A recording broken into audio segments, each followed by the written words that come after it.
Францын Evian Libyan хотод болж буй дэлхийн хамгийн хөгжингүй 7 орн буюу Америкийн нэгдсэн улс, Япон, Их Британи ба Умард Ирландын нэгдсэн хамт улс, Франц, Герман, Итали, Япон зэрэг орнуудын төрийн тэргүүн болон засгийн газрын тэргүүнүүдийн дээд хэмжээний уулзалтын Иран болон Оросын холбооны улстай асуудлыг бид өчигдрийн мэдээгээр төлөвлөсөн билээ.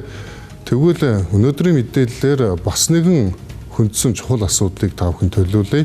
Энэ бол газрын ховор элемент буюу стратегийн чухал ашигт малтмалтай холбоотой их гүрнүүдийн тохиролцооны тухай юм а. Хэдийгээр удирдагчид хамтарсан албан ёсны мэдээлэлтэй Хятад улсын нэрийг шууд цохож дурдаагүй 2030 он гэхэд газрын ховор элемент болон байнгын соронзны нийлүүлэлтэд аль нэг улсаас хамаарлаа 60%-аас доош оруулах, улмаар аль болох хурдан хугацаанд 50% рүү уулгах эцсийн хатуу зорилтыг тунхаглалаа.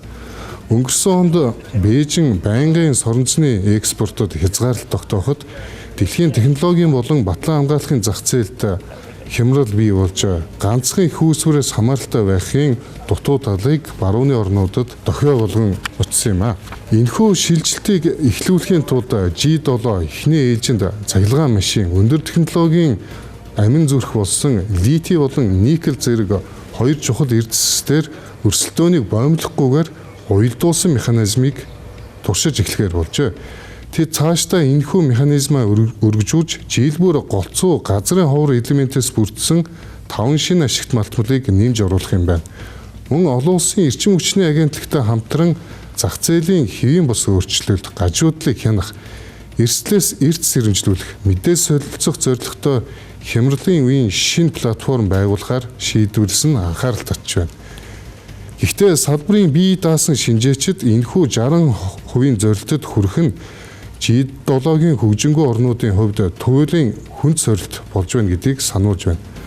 Учир нь өнөөдрийн байдлаар дэлхийн газрын ховор элементийн боловсруулалт болон соронзны үйлдвэрлэлийн 90 шахам хувийг Хятад улс дангаар хянаж байна.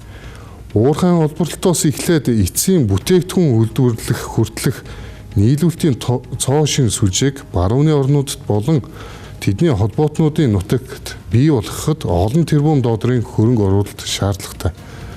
Одоогоор зөвхөн 2026 онд дэлхийд даяар 74 тэрбум Америк доллар буюу 64 тэрбум еврогийн өртөг бүхий 195 төсөл зарлагдаад байгааг хурлын үеэр онцлсон. Удирдагчид олон улсын банк, санхүүгийн байгууллагууд болон экспорт импортын агентлагуудад эдгээр төслүүдэд зоригтойгоор хөрөнгө оруулахыг уриалсан. Нэгдсэн мэдээлэлд улс орнууд үнийн зөрүүний татаас хамтарсан худалдаа авалт, квот тогтоох зэрэг худалдааны хэрэгслүүдийг судлах талаар дурджээ. Гэсэн хэдий ч Америкийн нэгдсэн улсын ерөнхийлөгч Дональд Трампын засаг захиргааны санаачилсан үнийн доод хязгаарыг зохицуулах замаар үйлдвэрлэлийг дэмжих гэсэн хатуу шахалтад Европын зарим холбоотнууд эргэлзэж байгаагаа дипломат их сурвалжаар дамжуулсан байна. Ямар ч тач Америк энэ сард багтаан Япон болон Европын холбоотой хуулийн хүчин төгөлдөр гэрээ байгуулах төлөвтэй байгаа бөгөөд дэлхийн технологи, эрчим хүчний түүхий эдийн төлөөх геополитикийн өрсөлдөөн эргэлт буцалтгүй шинэ шатанда орж байна.